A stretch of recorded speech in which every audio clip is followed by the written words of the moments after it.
An original podcast from podlatino.com.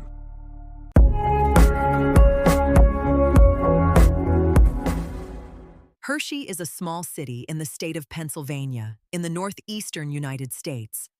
A city of around 20,000 inhabitants, known throughout the world for one single thing: chocolate. The Hershey Company, founded at the end of the 19th century, transformed that small town into the world capital of milk chocolate. And for more than a century, Hershey has been a place where the air smells different, where the streetlights are shaped like chocolate kisses, and where tourists arrive as families to visit the theme park and the factory, and to buy bags of sweets to take home to all parts of the world. In that city of chocolate and deep America, Christian Pulisic was born on the 18th of September, 1998. And from the very first moment, his life had two things that do not always go together: a country he loved with all his heart, and a sport that country did not yet quite know how to love.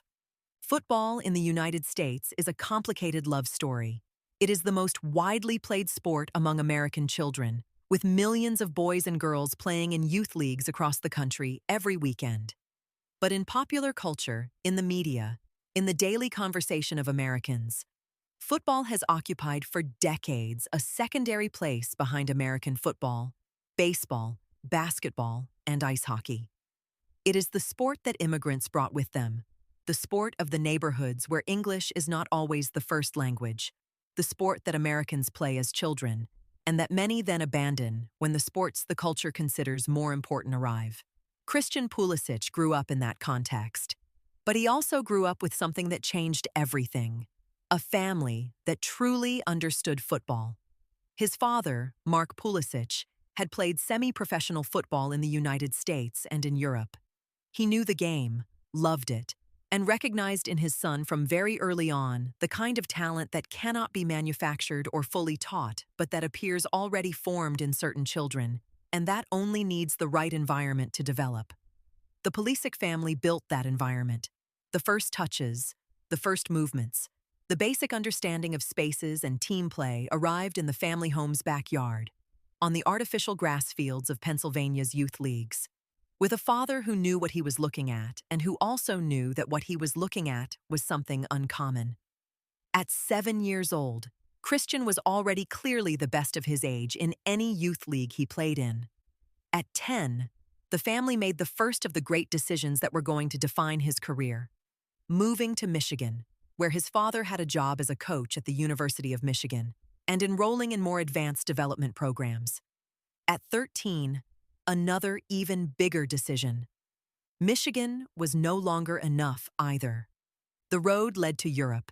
It led to Germany. It led to Borussia Dortmund. Borussia Dortmund has one of the best youth football academies in the world, a club that has produced Götze, Hummels, Reus, the great players of German football over the past 2 decades, and that has a philosophy of developing young talent that combines technical demands with a creative freedom that not all German clubs allow. When Dortmund scouts saw Christian Pulisic at 13 in a trial in Germany, what they saw was enough for the club to make a quick decision. Christian Pulisic went to live in Dortmund at 13 years old, alone, or almost alone, because his father was with him for a time during the transition. But the daily reality of that 13-year-old was to live in a foreign country, learn a new language, adapt to a culture completely different from that of Hershey, Pennsylvania, and compete every day in one of the most demanding development environments in world football. For any teenager, that combination would have been crushing. For Christian Pulisic, it was the environment where he grew faster than anywhere else in the world could have allowed him to. He learned German. He absorbed the culture of European football, and the talent he had brought from Pennsylvania kept growing, refining itself, acquiring the tactical sophistication and technical maturity that elite European football demands. In the Dortmund Academy, competing with young Germans who had been in that system for years, Pulisic did not merely survive. He stood out.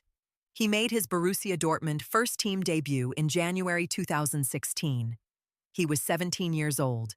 He became the youngest American player to score in the Bundesliga. And in that moment, something changed in American football. Because suddenly there was an American boy, not the son of European immigrants, but a boy from Pennsylvania with the accent and culture of deep America, playing in the German Bundesliga and doing it well, very well. Better than anyone had imagined an American could do in that setting. The impact in the United States was immediate. The sports media, which for decades had ignored football or treated it as a minor curiosity, began paying attention. The supporters who had followed the European leagues from the shadows, with the feeling that football had nothing to do with their country, suddenly had one of their own in there. Someone who spoke like them, who came from a city they could have visited, who represented something new and different in the history of American sport. They called him Captain America. It was not a nickname he chose. It was the nickname the country gave him because it needed one, because it needed a way to name what that boy represented. The first truly American player to compete at the highest level of world football. The first who not only participated, but made a difference. The first in front of whom Europeans had to take an American player seriously, not because he had a nice story behind him, but because on the pitch he was good. Very good. In 2019, Chelsea of England paid €58 million for him. 58 million for a 20-year-old American. Another figure that was hard to believe. Another declaration that American football had produced something the European market genuinely valued. But the years at Chelsea were the hardest of his career, not for lack of talent, not because the doubts about his level turned out to be well-founded, but because of the combination of factors that in elite football can destroy a career that on paper should be perfect. Injuries, instability on the bench, the rotation of managers that at Chelsea during those years was so frequent that the club had 5 different managers in just over 2 seasons. Each manager had a different idea about where and how to use Pulisic. Each injury pulled him out of his rhythm at the moment he was beginning to find it. It was a frustrating and exhausting cycle that tested not only his body, but his mind and his confidence. There were brilliant moments. The FA Cup in 2021, where Pulisic was decisive. Individual matches where he showed everything he could be when circumstances allowed him to express himself. But there were also months of silence, of injury, of the bench, of that feeling of never being able to find the rhythm that great footballers need to maintain their best level. And then came AC Milan. In the summer of 2023, the same club that a few months earlier had signed Santiago Giménez as a striker also took Christian Pulisic as a winger. And in Milan, under the lights of the San Siro, something that had been waiting years to wake up finally woke up. The first season at Milan was the revelation those who had always believed in him had been waiting for. 15 goals and 15 assists across all competitions. A performance that was not only good in statistical terms, but that visually, in the way he played, in the energy he transmitted in every match, said that Pulisic had found the environment he needed to be everything he could be. Milan gave him confidence. It gave him continuity. It gave him the stability Chelsea had never been able to offer him. And Pulisic responded with the best version of himself that European football had seen from him until then. In the United States national team, Christian is the captain, the number 10, the player that young Americans set as their phone wallpaper and whose videos they watch on loop on social media.